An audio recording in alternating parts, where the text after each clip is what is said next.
Aujourd'hui, le thème de la journée, de la matinée, sera la fluorescence. Euh, Cet atelier de microscopie est présenté par le Centre d'innovation biomédicale de la Faculté de médecine de l'Université de Montréal. Et l'équipe derrière ce projet est composée d'Aurélie Cléré-Buot, la responsable de la microscopie aux plateformes du CRCHUM, du Centre de recherche du CHUM, d'Emmanuel Bajon, André Lévesque et moi-même, du Centre d'innovation biomédicale de la Faculté de médecine de l'Université de Montréal. La semaine dernière, nous avons vu les principes essentiels en microscopie. Ah, il y a un écho. Ah, je sais ce que c'est. C'est ça. Non, non, c'est bon, tu peux laisser le son. C'est juste moi. Tac. Oh, on recommence. Donc, la semaine dernière, nous avons vu les principes essentiels en microscopie. Et pour résumer un peu ce que nous avons vu, je voulais revenir avec deux diapositives sur ce que nous avions dit. On avait parlé de la lumière, qui était une onde, à la fois une onde et une particule. On avait parlé de l'énergie d'un photon qui est inversement proportionnelle à sa longueur d'onde avec l'équation suivante. On avait parlé également de l'intensité lumineuse qui, elle, est un multiple entier de l'énergie portée par un photon et qui est codée par l'amplitude ondulatoire de la lumière. On avait vu que la matière ralentit la lumière et que ce ralentissement causait une déviation. On avait défini l'indice de réfraction, on avait regardé pourquoi c'était important. L'indice de réfraction, donc la lumière est déviée lorsqu'il y a un changement d'indice de réfraction entre deux milieux. Ensuite, on avait vu que l'image d'un point en microscopie était une tache. On avait parlé du principe d'Airy-Disk ou de disque d'Airy et du PSF. On avait donné les équations de la résolution et on s'était aperçu que cette équation dépendait uniquement de la longueur d'onde et était inversement proportionnelle à l'ouverture numérique de l'objectif, ce qui donnait en microscopie optique des résolutions de 200 nanomètres latéralement et d'environ 800 nanomètres verticalement. Aujourd'hui, nous avons vu aussi avec Aurélie les méthodes d'acquisition en microscopie, notamment la lumière transmise. En microscopie plein champ, il y a différents types de techniques qui se permettent d'augmenter le contraste et on avait regardé ça avec Aurélie. Aujourd'hui, nous allons parler de microscopie plein champ et la sous-catégorie fluorescence, mais aussi de microscopie focale à balayage, où il y a un point qui va scanner l'échantillon. Nous allons parler aussi de la microscopie confocale à disque rotatif, où là, il y a plusieurs points qui scannent l'échantillon de façon simultanée. Et la semaine prochaine, nous allons voir tout ce qui est microscopie super résolution, mais aussi les techniques spécialisées qui ne rentrent pas dans ces catégories initiales. En microscopie plein champ, donc, on avait parlé de lumière transmise, on avait regardé ce qu'était une image en fond clair, on avait regardé ce que c'était le champ sombre ou le contraste de phase, qui sont des techniques qui augmentent le contraste d'une image. On avait parlé brièvement de lumière polarisée et aussi de la technique de contraste interférentiel, ou DIC en anglais. Et donc aujourd'hui, je vais laisser la parole à André Lévesque qui va vous parler de fluorescence. Merci à tous.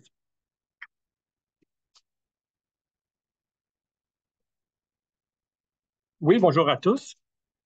C'est un plaisir pour moi de faire cette présentation-là aujourd'hui. Bon, on va parler de fluorescence, comme Nicolas a mentionné. Donc, la question originale, c'est pourquoi on fait de la fluorescence? Euh, les microscopes, en fait, c'est que la microscopie en fluorescence, c'est grandement possible grâce aux molécules fluorescentes qui sont très présentes en nature. On peut vraiment aller chercher une information très ponctuelle. Et, euh, évidemment, toutes les sondes fluorescentes qui existent présentement sur le marché, Euh, en autant qu'on a une bonne configuration de microscope qui est configurée pour les différentes sondes qu'on veut utiliser, c'est très, très intéressant comme méthode. Donc, la spécificité, en fait, c'est une des choses qui est très importante, c'est que les liaisons fluorophores aux molécules cibles est vraiment hautement spécifique. Ça réduit beaucoup la fluorescence de background.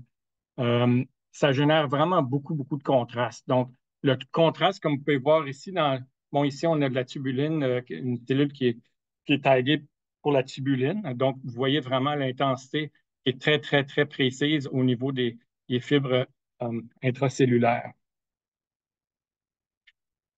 C'est quantitatif.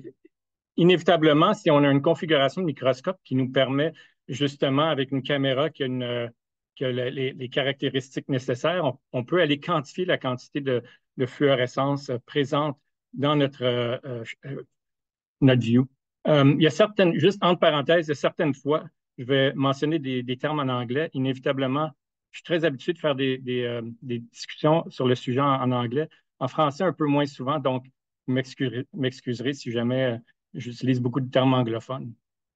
Donc, au niveau quantitatif, on peut vraiment aller chercher des informations quantitatives sur euh, les, au niveau cellulaire. Évidemment, on peut évidemment travailler en X, Y, Z en microscopie, donc les 3 dimensions. Si vous regardez l'image ici aussi, il y a beaucoup de tons fluorescentes. Dans ce cas-ci, c'est différentes variétés de protéines fluorescentes. On a la capacité, en même temps, de faire du multidimensionnel X, Y, Z, d'aller chercher plusieurs couleurs dans une expérience ou une image. Et aussi, on pourrait aussi ajouter le temps.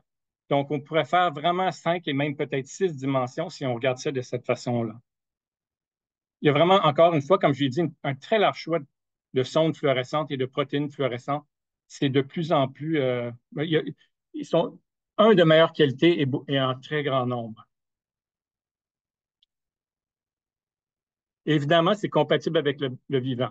Il y a beaucoup de probes là, qui sont vraiment utilisés pour travailler sur des cellules vivantes ou des configurations où on a besoin de regarder en temps réel le devenir de certaines protéines intracellulaires. Donc, en général, le principe de la fluorescence, c'est que la lumière qui est interagit avec avec un fluorophore peut être considérée comme un objet quantique. Comme Nicolas a mentionné tantôt et aussi la semaine dernière, c'est que la lumière, elle peut être considérée comme une onde ou comme un objet quantique ou une particule, dans ce cas-ci, un photon. Donc, la lumière, attends, je vais juste mettre le laser pointer, voilà. Ah, En fait, c'est bien le. oui, je l'ai ici. Ouais, ouais. Donc, dans ce cas-ci, on a dans la situation actuelle, on a une présentation de la lumière qui va exciter un fluorophore et il va y avoir émission de la lumière fluorescente. Ça, c'est le principe général. Au milieu du 19e siècle, le scientifique britannique George Stokes il avait décrit pour la première fois la fluorescence. En fait, c'est lui qui avait créé le terme lorsqu'il a observé que le minéral fluorine émettait une lumière rouge lorsqu'il l'illuminait avec une lumière ultraviolette. Ce qu'on voit ici, en fait, c'est une représentation de l'orbite, par exemple, d'électrons autour d'un noyau et la lumière ultraviolette qui va arriver pour exciter un électron. Donc, dans ce cas-ci, la lumière ultraviolette arrive, on augmente à un autre niveau électronique pour ensuite, en bouline, émettre un photon. Donc, ce que Stokes avait observé, c'était vraiment la lumière, en fait, qui était excitée dans une longueur d'onde, mais qui émettait de la lumière dans une longueur d'onde plus longue, donc de moindre énergie. Mais où va l'énergie, en fait? Pourquoi il y a une transition entre le moment d'excitation et d'émission de la lumière? En fait, ça, c'est grâce à Jablonski. En fait, le diagramme de Jablonski que je vous montre ici, c'est une représentation graphique utilisée pour illustrer les états électroniques d'une molécule et les transitions entre ces états. Ça comprend aussi le processus impliqué dans la fluorescence. Pour décrire un peu ce qui se passe ici, il y a plusieurs choses. On a les différents niveaux électroniques. Donc, S0, c'est le niveau de base. On a un niveau S1 et S2. Donc, dépendant de la quantité d'énergie qui va être appliquée sur une molécule, donc les électrons vont être excités à un différent niveau. La première chose qui est importante, c'est que lorsque le photon va arriver, par exemple, il y a un phénomène d'excitation. Et l'excitation va amener les électrons dans un niveau qu'on appelle dans ce cas-ci S2. On remarque aussi que cette transition-là, c'est quand même assez rapide. C'est dans les femtosecondes. Donc, le temps d'excitation est rapide. Et là, il y a toutes sortes de choses qui se passent entre-temps ici. Ça, c'est est-ce que vous voyez les squiggly lines, là? OK. Les squiggly lines, là, c'est les lignes, c'est tous des processus internes qui se passent. Il peut y avoir des conversions internes, donc des échanges de chaleur entre les différents niveaux, des relaxations vibrationnelles le processus ici est radiatif. Dans d'autres mots, c'est de l'énergie de la lumière. En fait, radiatif, ça, c'est des processus non radiatifs. Et ensuite, tout ce qui est vertical, c'est radiatif. Donc, qui retourne ici, ça va être aussi radiatif. Ce qui se passe, c'est qu'on a une génération, en général, on a de la perte de chaleur à ce niveau-ci pour ensuite réémettre un photon parce que c'est sûr que l'électron va toujours vouloir retourner à son état de base. Mais il y a eu perte d'énergie ici sous forme de chaleur et un retour à la base. Donc, excitation, femtosecondes, la période ici, c'est autour dans les picosecondes pour ensuite retourner dans les nanosecondes vers l'état de base. Et d'ailleurs, ici, il y a des méthodes, en fait, que je vais montrer plus tard, qu'on ne parlera pas aujourd'hui, mais c'est des méthodes qui utilisent ces caractéristiques ici pour mesurer certaines caractéristiques du milieu. Donc, généralement parlant, on a, juste pour regarder de façon plus simple à l'œil, on a l'excitation dans ce cas-ci d'un photon ou une lumière bleue, en fait, des longueurs d'onde bleues, excitation de l'électron dans la molécule, relaxation à l'interne sous forme de chaleur surtout, et retour à l'état de base qui, dans ce cas-ci, étant donné que c'est un phénomène radiatif, va émettre un photon. Le photon, il va être de plus longue longueur d'onde et de moindre énergie. On peut représenter ça, et ce qu'on regarde maintenant dans la plupart dans la littérature aussi pour nous aider à décider quel genre de cube-fil qu'on veut utiliser, quel genre de configuration de microscope. On va travailler avec les courbes d'excitation et d'émission. Donc, ici, on a l'absorption. Donc, l'absorption se fait dans ce cas-ci. Excusez, j'aurais peut-être dû mettre 1000 notes parce que je ne vois pas les chiffres. De toute façon, je sais que c'est autour de entre 300 puis c'est quoi 350, ça, c'est pour le DAPI. 300 et 350 avec le milieu autour de 325. Donc, on a évidemment, on excite au maximum dans le milieu ici. Par contre, il y a quand même un peu d'excitation dans les régions plus à l'extrémité. Mais en général, on veut profiter de ces intensités-là d'excitation. On a ensuite un phénomène, évidemment, il y a l'émission qui est ici. Puis l'émission va toujours être, comme on disait, être de moindre énergie dans un premier temps, donc décalée vers la droite et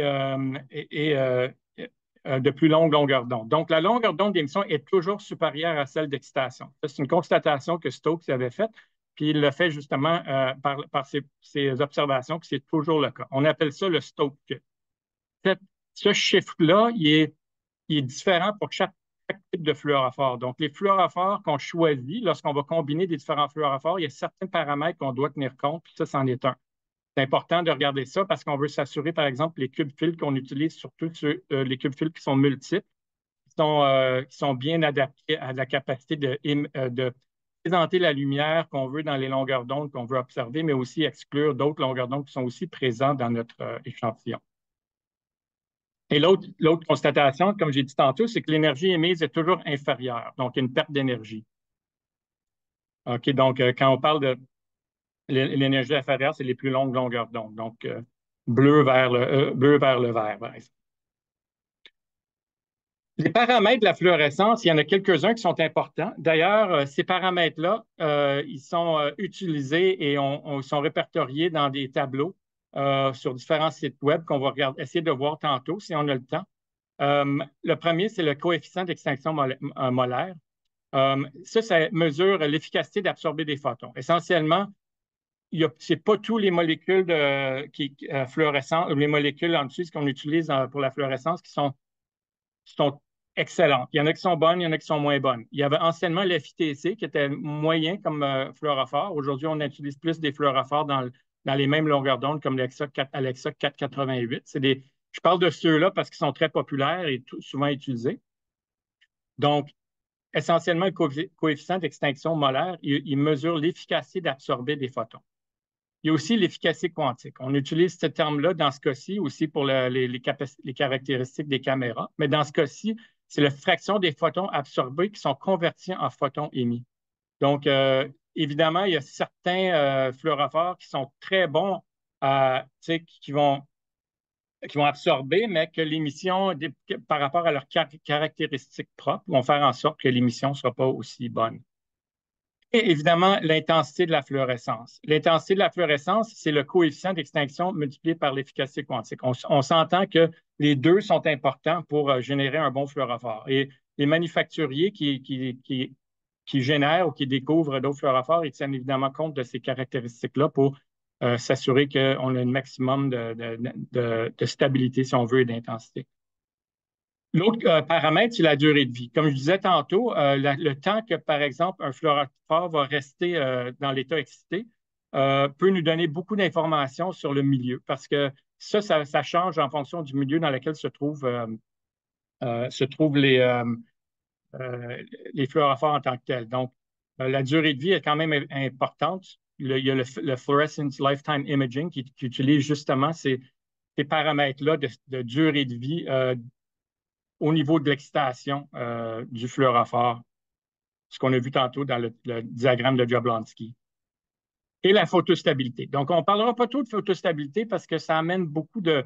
Bon, il y a beaucoup, je ne dirais pas de controverses, mais il y a beaucoup de discussions à savoir quels sont les vrais paramètres pour la photostabilité. Donc, c'est sûr que les molécules, ils ont une durée de vie, si on veut. Souvent, les molécules, encore une fois, comme le FTC, quand on parle de photoblanchiment, ils sont détruits, mais c'est non réversible. Donc, ils ne sont pas très stables à long terme. Une autre chose qu'on doit tenir compte, puis ça, c'est un exemple justement de stabilité du milieu, c'est que souvent, les différents types de fluorophores, ils sont influencés par leur milieu. Dans ce cas-ci, le milieu dont on tient compte, c'est le pH. Et encore une fois, l'FTC, lorsqu'on regarde l'intensité de l'émission dans différents pH, niveaux de pH, on se rend compte qu'il y a vraiment une grosse variabilité. Donc, c'est très important de tenir compte lorsqu'on utilise certains fluorophores du pH du milieu. Bon, encore une fois, on utilise moins le FITC, on utilise Alexa Fluor comme exemple. Dans ce cas-ci, vous voyez qu'il est très, très stable à travers des différents niveaux de pH. Donc, ça, c'est un exemple pour montrer que le milieu dans lequel se trouvent les fluorophores ont vraiment une influence sur comment ils sont, comment donc comment ils se présentent. Donc, on peut faire un petit exercice. Bon, cet exercice-là, je vous demanderais en fait, c'est simplement de regarder les questions ici, de trouver les caractéristiques d'un fluorophore que vous utilisez régulièrement. Vous pouvez regarder, par exemple, sur le web. Vous pouvez le faire tout de suite, vous pouvez le faire tantôt. Je vais laisser quelques minutes. L'idée de ça, c'est que tantôt, quand on va avoir fini, on pourra regarder différents sites web qui présentent ces informations-là, qui nous aident à faire des choix éclairés sur ce qu'on veut utiliser comme fluorophore, mais aussi quel genre de configuration de microscope qu'on aimerait, qu'on aimerait avoir pour s'assurer qu'on a le maximum de la capacité de récupération de lumière, entre autres. Donc, vous pouvez trouver les caractéristiques d'un fluorophore que vous utilisez régulièrement. OK? Les coefficients d'absorption, l'efficacité quantique, l'intensité. Puis aussi, si vous avez le temps ou si ça vous tente, vous pouvez trouver une base de données de molécules fluorescentes, donc sur le web. Vous pouvez faire des petites recherches présentement. Je vais laisser 2-3 minutes. On regardera ça tantôt. Je vais vous donner une liste aussi qu'on a déjà répertoriée, mais c'est des endroits qui sont intéressants à aller, que vous pouvez peut-être garder dans dans vos informations pour le futur. Puis ensuite, comme je disais, vous pouvez l'ajouter à vos favoris. Je vais vous laisser 2-3 minutes. S'il y en a qui en trouvent, vous pouvez toujours les partager si vous voulez. C'est le temps d'une gorgée de café. Vous pouvez aller sur les différents sites web comme Chroma, P-Base, si vous trouvez celui-là. Donc, ils ont vraiment des informations intéressantes.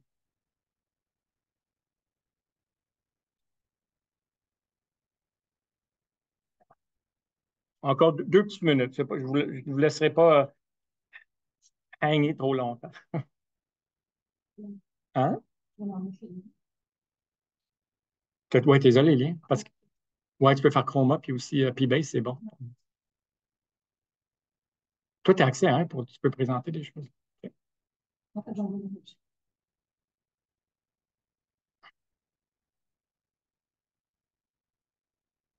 Encore une petite minute, puis on va continuer.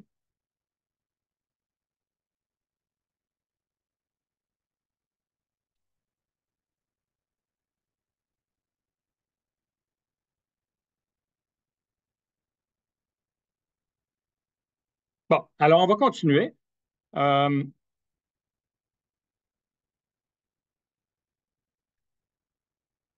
je ne sais pas si ça fonctionne.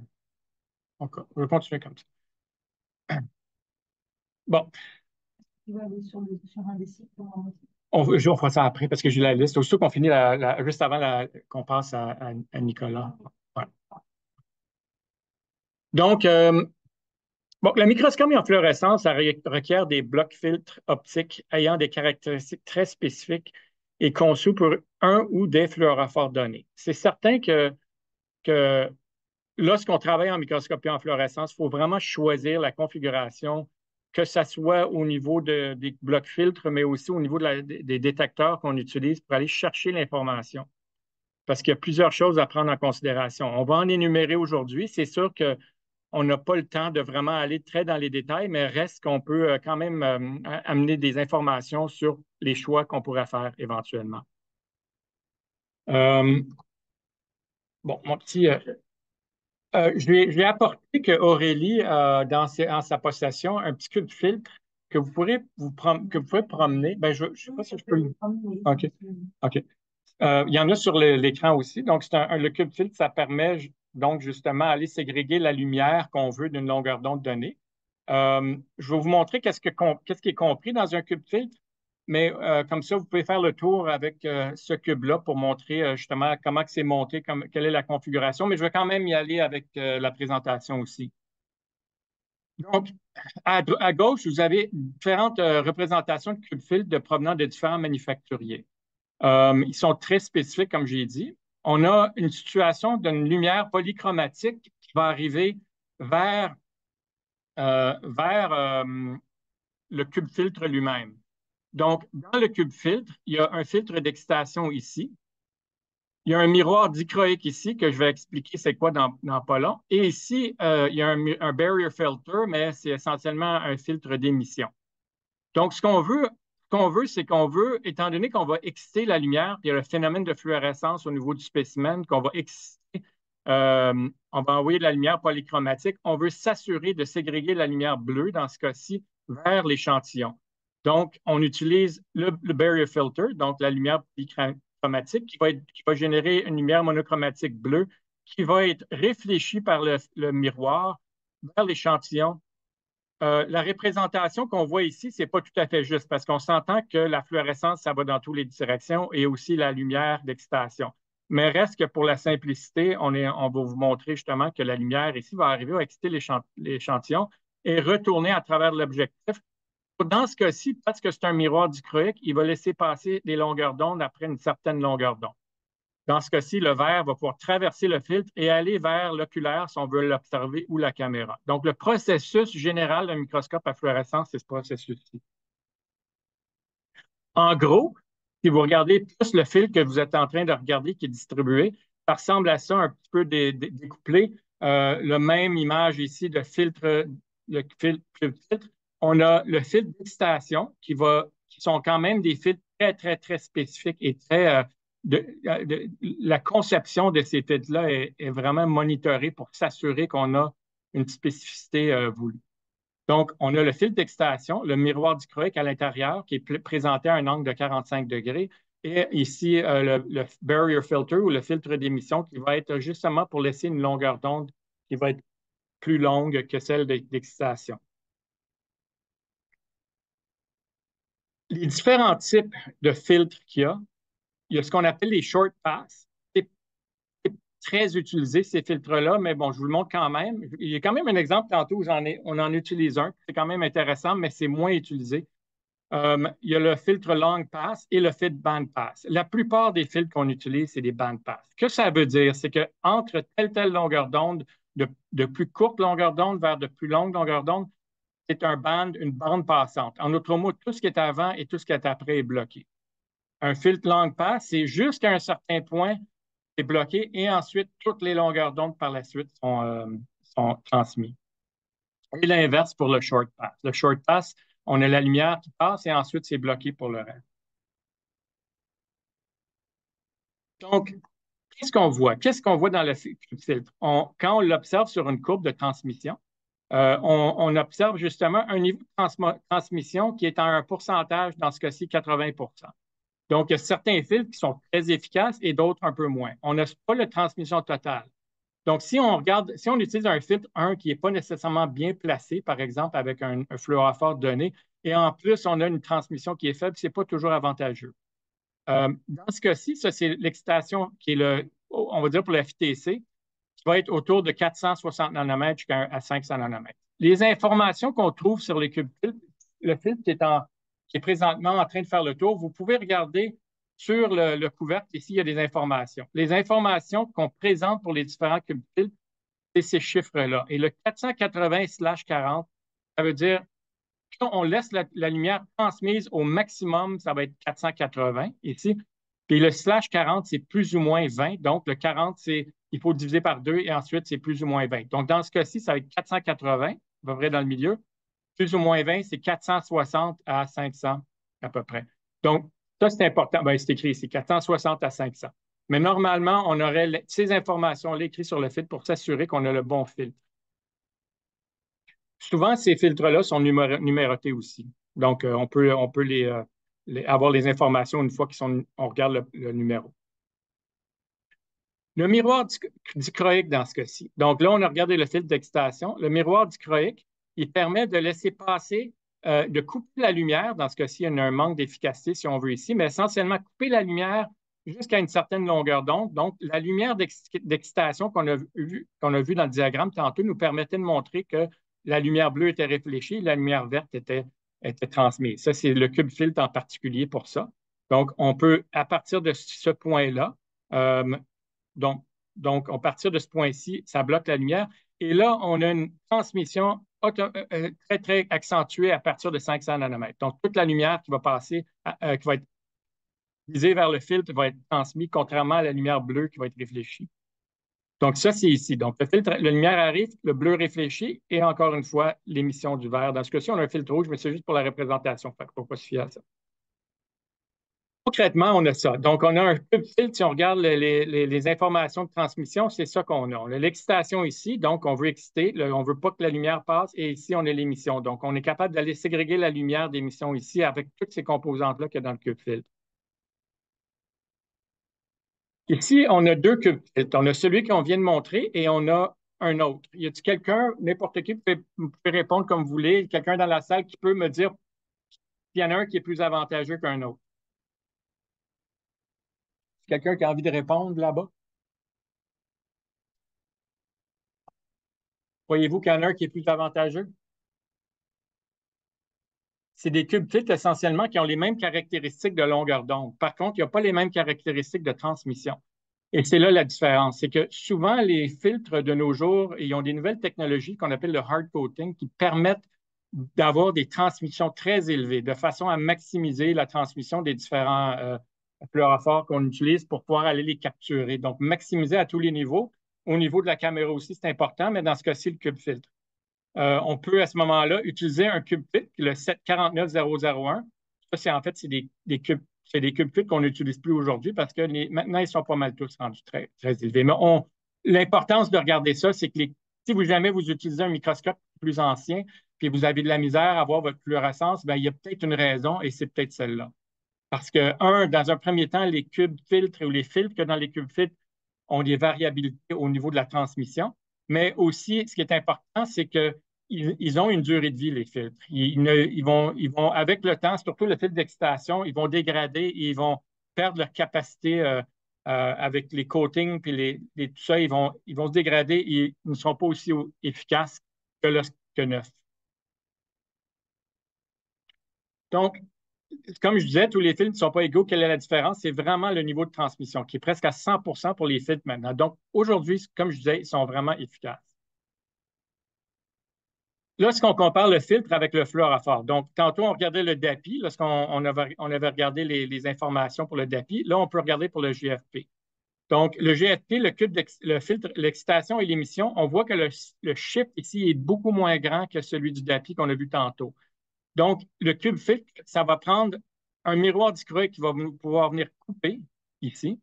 On va devoir avoir un filtre d'excitation qui va être très précis dans cette région-là, idéalement dans le milieu, en fait, de la pointe. Et ensuite, l'émission qui va être à peu près ici. Donc, ça, c'est le filtre, ça, c'est les courbes d'excitation-émission du GFP. On combine les deux. Donc, ce qu'on voit ici, là, c'est quand même intéressant parce qu'on est capable d'aller chercher une partie de l'excitation du GFP.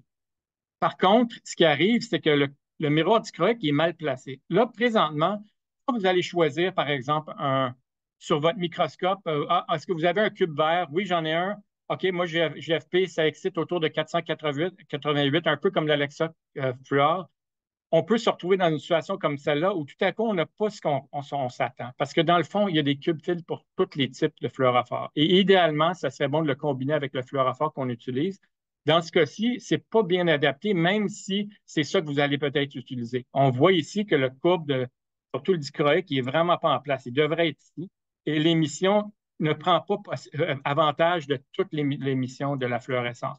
On a l'excitation qui n'est pas si mal. Il pourrait être un petit peu plus centré vers la droite, mais ce n'est pas idéal tout à fait. Donc, en pratique, c'est intéressant, mais c'est-à-dire en théorie, c'est intéressant d'utiliser ce filtre-là, mais en pratique, ce n'est pas idéal. Ce n'est pas le meilleur choix. Vous pouvez aussi voir que si on utilise pour le DAPI, ben là, c'est avantageux parce que là, on n'a aucune excitation. Donc, ce n'est pas avantageux pour l'utiliser, évidemment, mais c'est avantageux d'exclure le DAPI. On a du DAPI dans notre échantillon, on ne veut pas le voir. Mais avec ce filtre-là, si on a du vert, on va seulement voir le vert, évidemment. L'émission du vert et l'excitation bleue. Donc,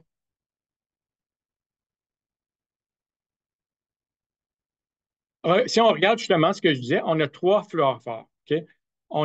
Évidemment, on a le GFP. Dans ce cas-ci, ce que je vous ai montré, pas idéal. On a Alexa 488, encore pas trop idéal. Mais évidemment, je pourrais vous poser la question, mais je pense que je l'ai déjà dit tantôt. Je pourrais vous poser la question, c'est quel fluorophore qui serait le mieux adapté? Dans ce cas-ci, c'est un filtre, le 41001, que je connais bien, en fait, pour différentes raisons, mais reste que c'est un ancien filtre FITC qu'on n'utilise plus beaucoup comme fluorophore. Mais vous voyez comme il est bien vraiment adapté à ce fluorophore-là. L'excitation max il est à l'intérieur de la courbe de transmission du filtre d'excitation et l'émission dans la courbe de transmission de l'émission et le dichroïque qui passe vraiment à un endroit qui est vraiment avantageux. Fait que ce cube filtre-là est adapté pour ça. Donc, si vous utilisez GFP, Alexa 488, vous poserez la question à la personne qui est responsable des systèmes de microscopie, lequel filtre que vous avez pour s'assurer que vous allez pouvoir aller chercher le maximum de votre fluorophore. Donc, évidemment, c'est ça la question, mais vous avez la réponse. Donc, ici, présentement, la question que j'ai posée tantôt, quelles sont les ressources disponibles sur le web? Bon, vous voyez, Nicolas, il a répertorié une grande quantité de différents endroits. Vous pouvez, de toute façon, cette présentation-là va être disponible par la suite. Nicolas va vous informer éventuellement où elle peut se trouver. Mais reste que ces informations-là sont importantes et vont vous aider à générer, à aller chercher les informations que vous avez besoin pour, pour les discussions qu'on vient d'avoir pour les différents fluorophores et s'assurer on va chercher, par exemple, un fluorophore, du moins un cube filtre ou une configuration de microscope et peut-être même de caméra adaptée à nos besoins spécifiques. Donc, oui, bonjour. Non, je pense bon, on pourrait passer peut-être à la... Nicolas, tu es là? Mais je suis là. Est-ce que vous me Donc, voyez? oui. Je pense qu'on est prêt. Parfait. Attends juste voir qu'est-ce qu'il y avait après. Ah oui, OK, juste une dernière, puis après ça, je vais. Ah oui, j'ai pas terminé. Donne-moi 2 petites secondes et je termine. Pas de problème. Donc, ici, on a une représentation vraiment at large. En fait, tantôt, ce qu'on regardait essentiellement, c'est toute l'information ici au niveau des cubes filtres. Ce qu'on présente ici, c'est un microscope en particulier. Celui-ci, c'est l'Axio Imager Z2 de Zeiss. Puis, on montre toutes les composantes. Juste pour avoir une idée, ça représente les endroits qui sont contrôlés de façon automatisée ou les endroits où il y a un petit doigt. Puis, ces petits doigts-là nous permettent de contrôler manuellement certaines caractéristiques du microscope. Donc, on a, par exemple, l'illuminateur. Il y a différents types d'illuminateurs pour les différents types de fluorophores. On n'a pas vraiment parlé d'illuminateurs, mais le choix, là, il est important aussi parce que certains illuminateurs, ils vont émettre des longueurs d'onde spécifiques aux sondes qu'on utilise en fluorescence. Ici, la lumière va arriver ici, passer à travers du cube, le même processus que tantôt. Et ensuite, la lumière va se diriger vers ce qu'on choisit le Light Path Selector vers un port de lumière vers l'oculaire ou autre. Il y a des shutters aussi qui sont contrôlables ici. En général, c'est une représentation at large de toute la configuration du microscope. Donc, les avantages, en fait, il y a plusieurs avantages lorsqu'on travaille en microscopie en fluorescence. C'est très facile d'utilisation. Comme je disais tantôt, les sondes fluorescentes, il y en a pas nécessairement les sondes, mais la fluorescence est naturellement présente en nature. On peut facilement configurer un microscope et une caméra pour pouvoir prendre des images en fluorescence. C'est très rapide. Donc, une fois qu'on a mis notre échantillon, on est capable d'aller éclairer des images très rapidement. Versatile parce qu'on a une multitude de fluorophores, une multitude de configurations qui sont possibles et des techniques aussi, que ce soit la microscopie en champ clair, comme on discute présentement, excusez-moi, en champ wide field. Et évidemment, plus tard, on va discuter dans la journée, ce matin, on va discuter de la microscopie confocale et aussi des différentes techniques en microscopie. On utilise évidemment, c'est plus adapté pour des échantillons minces. Plus qu'on a des échantillons épais, plus qu'on se retrouve avec de la lumière hors foyer qui va nuire grandement à la qualité d'image. On peut améliorer ces capacités-là en utilisant des techniques comme la microscopie confocale, encore une fois, comme on va voir tantôt. Évidemment, c'est visible aux oculaires. En fait, ça, c'est vrai pour 95 du temps. Il y a certaines sondes fluorescentes comme le CY7 qui sont dans des longueurs d'onde qui ne sont pas visibles à l'œil, mais que les caméras sont capables de les détecter. Si on fait de la multicouleur et on utilise ces longueurs d'onde-là, à ce moment-là, il faut prendre ça en considération qu'on ne les verra pas nécessairement à l'œil, mais qui sont présents quand même détectables par caméra. Évidemment, le photoblanchiment limité. Ça, c'est une autre chose que si j'avais fait cette discussion, on avait eu cette discussion-là il y a une quinzaine d'années, peut-être que je n'aurais pas pu dire que le photoblanchiment est limité.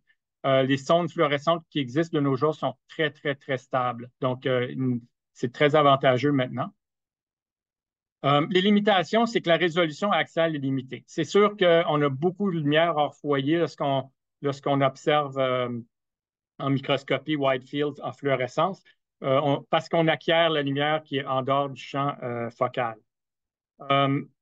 Les limitations, c'est aussi multicouleurs séquentielles. On doit prendre une image, ensuite changer de configuration, prendre une autre image dans une autre couleur. Ça prendrait plusieurs détecteurs, ce qui n'est pas le cas lorsqu'on prend une caméra. On a un détecteur simple, donc il faut le faire de façon séparée. On aimerait pouvoir prendre, comme en microscopie confocale, toutes les couleurs en même temps. Ce n'est pas toujours une possibilité lorsqu'on travaille en microscopie wide field en fluorescence. Évidemment, comme on disait, la lumière, il y a beaucoup de lumière floue qu'on aimerait bien éliminer, mais c'est des techniques spécialisées comme la microscopie confocale, entre autres, qui va permettre de faire ça. Ça va jouer, je ne m'en rappelle pas. Non, c'est juste des images. Bon, voici de belles images qui ont été prises en wide field. Essentiellement, ce qu'on a en wide field, puis ça, c'est important aussi pour ce qu'on va voir tantôt pour la microscopie confocale, c'est que la résolution, en fait, est limitée. En raison, justement, c'est le diffraction limited dans ce cas-ci. Et on a, par exemple, si on utilise la résolution latérale, si on fait le calcul avec ce qu'on observe ici, c'est inévitablement la longueur d'onde est très importante. Donc, les longueurs d'onde plus courtes vont nous donner de meilleures résolutions. Donc, on utilise une longueur d'onde un petit peu plus longue dans ce cas-ci, à 510 nanomètres, pour faire le calcul. Puis, on se rend compte dans les longueurs d'onde qu'on utilise plus régulièrement, c'est 220 nanomètres environ de résolution. C'est le maximum de résolution qu'on pourra avoir en lumière wide field fluorescence. C'est pire, si on peut utiliser ce terme-là. Au niveau axial, on se retrouve à avoir 1 micron ou en 1000 nanomètres de résolution. On dirait autour de 800 à 1000, c'est vraiment le maximum, à moins d'utiliser des techniques spécialisées, que ce soit le confocal ou encore plus des méthodes de super résolution. Bon, donc là, on pourra passer à Nicolas.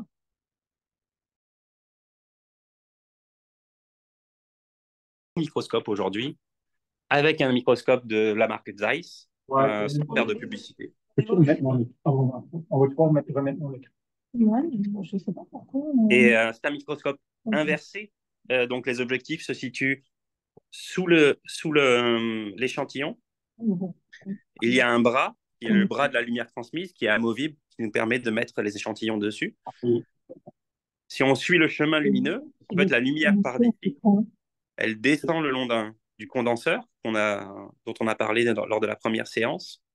Elle va traverser l'échantillon qu'on a placé ici, puis elle va rentrer dans les objectifs, descendre au travers d'une tourelle de filtre et être renvoyée sur la caméra sur le côté. Donc maintenant, qu'est-ce qu'on peut faire avec ça?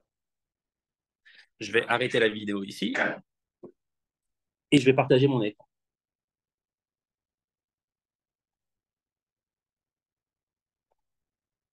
Donc normalement, vous devez voir mon écran, l'écran d'acquisition en fait du microscope. Je vais sélectionner le mode Bright Field et puis je vais me mettre en live. Et en fait, on a mis un échantillon déjà sur le microscope. C'est un échantillon de testicules humains. Et on voit les tubes séminifères ici qui génèrent les spermatozoïdes. On est en lumière transmise, en mode plein champ. Et ce qu'on voit, c'est que la caméra est une caméra en noir et blanc. Et donc, l'image en noir et blanc est formée. Une chose très importante en lumière transmise qu'on a vu la semaine dernière, c'est l'ajustement du condenseur et notamment l'ajustement du color. On va faire cet ajustement aujourd'hui parce qu'il n'a pas été fait.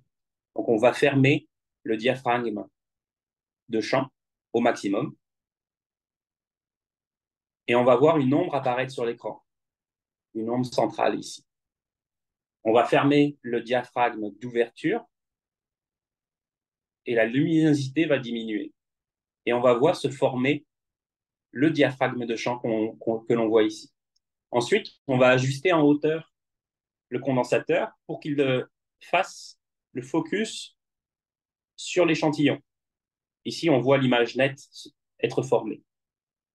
Ensuite, on va réouvrir le diaphragme de champ jusqu'à couvrir l'image entière. Puis, on va réouvrir le diaphragme d'ouverture jusqu'à la valeur qu'on a désirée. Comme on a vu la dernière fois, le diaphragme d'ouverture change la résolution, la luminosité, le contraste et la profondeur de champ. Là, il est ouvert. Et si je le ferme, on a moins de lumière, mais on a plus de contraste. Je vais mettre un peu plus de lumière. Et on a plus de contraste et on voit plus de détails.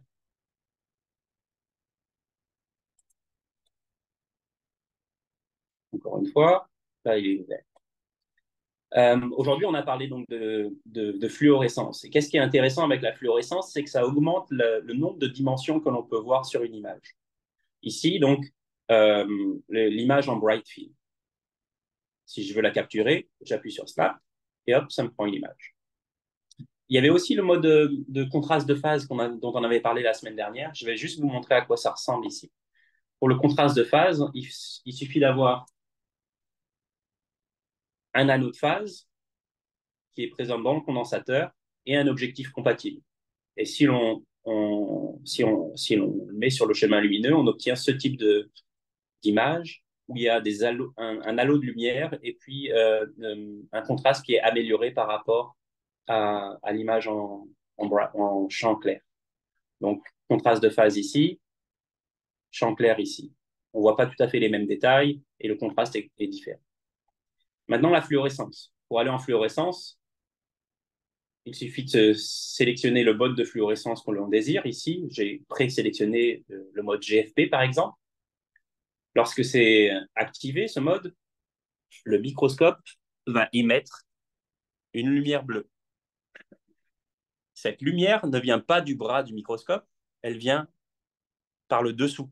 Elle est émise en fait à l'arrière du microscope et elle passe au travers de l'échantillon pour exciter le tissu. Le tissu va émettre une lumière, et une partie de cette lumière va être captée par l'objectif et être détectée par la caméra. Donc, il y a toujours une lumière qui est émise en fluorescence et on peut passer sa main et puis on voit que la lumière vient d'en bas et pas d'en haut.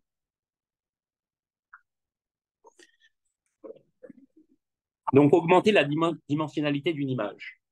Ici, donc on a vu le bright field, on est en train de voir le GFP, mais il y a aussi une longueur d'onde, le Sci5, et on voit que l'expression ou la fluorescence n'est pas répartie de manière uniforme dans le tissu. On voit surtout autour des tubes séminifères la fluorescence en sci-fi.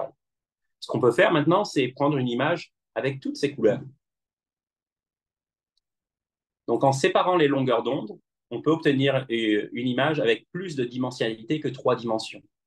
Donc, le X, le Y et le Z, la profondeur, mais aussi l'intensité, puis aussi les couleurs qui sont différentes. On pourrait avoir autant de couleurs que de longueurs d'onde présentes sur le spécimen. Donc, voilà l'exemple de la fluorescence. Et je vais vous montrer un autre échantillon, un échantillon de grains de pollen. Qui le retrouve.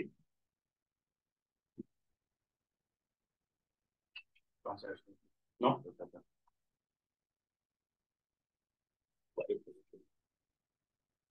merci. Je vais le mettre sur l'objectif.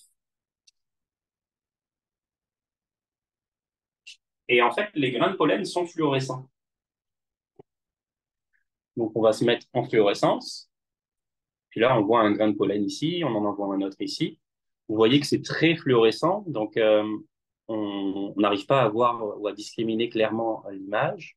Donc, je vais diminuer l'intensité lumineuse, je vais diminuer l'exposition, qui sont les deux paramètres que l'on peut gérer en champ clair.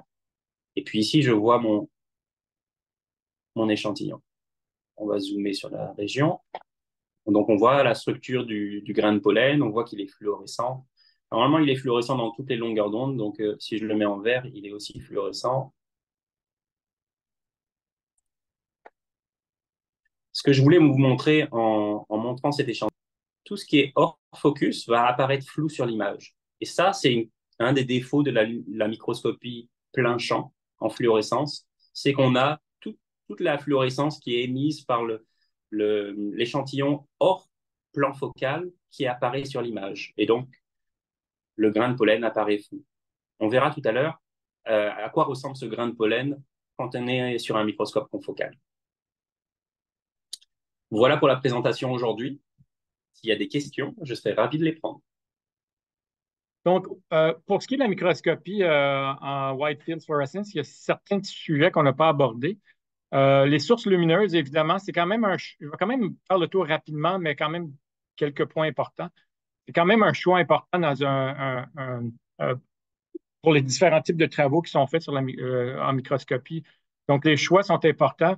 Il y a beaucoup de systèmes ou lampes qu'on utilise de moins en moins, les lampes au mercure, surtout, par exemple, pour des raisons qu'on sait.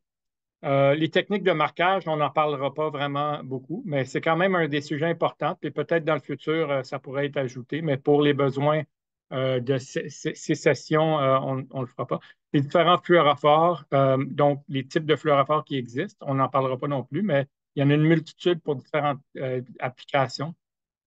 Et évidemment, tous les autres sujets qui peuvent être discutés aussi, on n'en parlera pas non plus pour ces séances.